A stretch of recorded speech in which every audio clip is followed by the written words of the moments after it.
There's a line to a quarry at the end of Thomas's branch. It goes for some distance along the road. Thomas was always very careful to whistle here in case anyone was coming.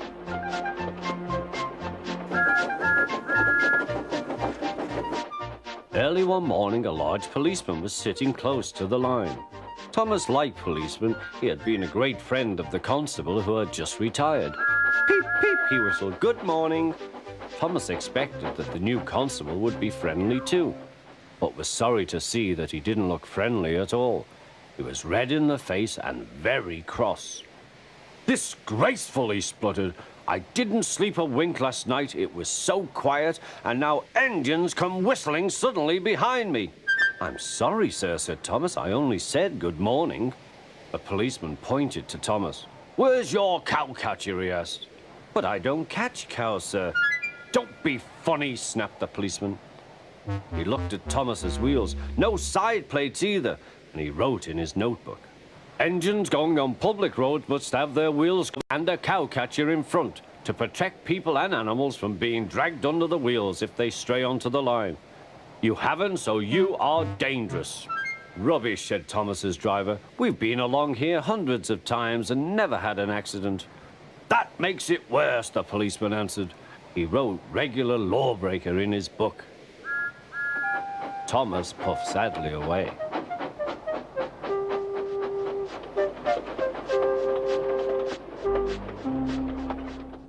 The fat controller was having breakfast. He was eating toast and marmalade.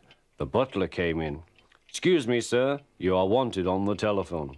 "Bother that telephone," said the fat controller. "I'm sorry, my dear," he said to his wife.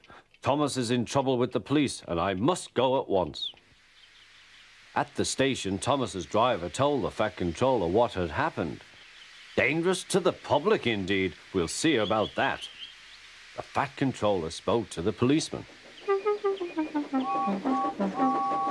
But however much he argued with him, it was no good. "The law is the law," he said, "and we can't change it." The fat controller felt exhausted. "I'm sorry, driver," he said. "It's no use arguing with policemen. We will have to make those cowcatcher things for Thomas, I suppose." "Everyone will laugh, sir," said Thomas. "They'll say I look like a tram." The fat controller stirred. Then he laughed. "Well done, Thomas. Why didn't I think of it before? We want a tram engine. When I was on my holiday, I met a nice little engine called Toby. He takes trucks from the farms, but the lorries are taking over most of his work and he needs a change. He has cowcatchers and side plates. I'll write to his controller at once."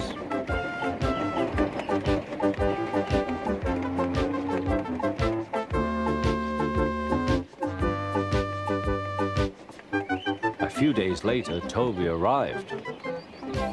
"That's a good engine," said the fat controller. "I see you've brought your coach, Henrietta." "You don't mind, do you, sir?" asked Toby.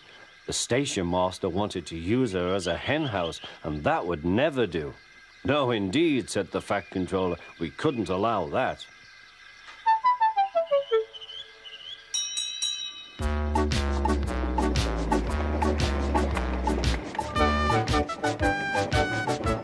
Toby made the silly trucks behave even better than Thomas did.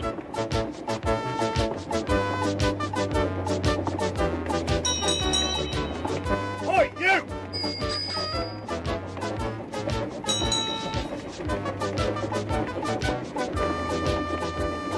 At first, Thomas was jealous, but he was so pleased when Toby rang his bell and frightened the policeman. They've been firm friends ever since.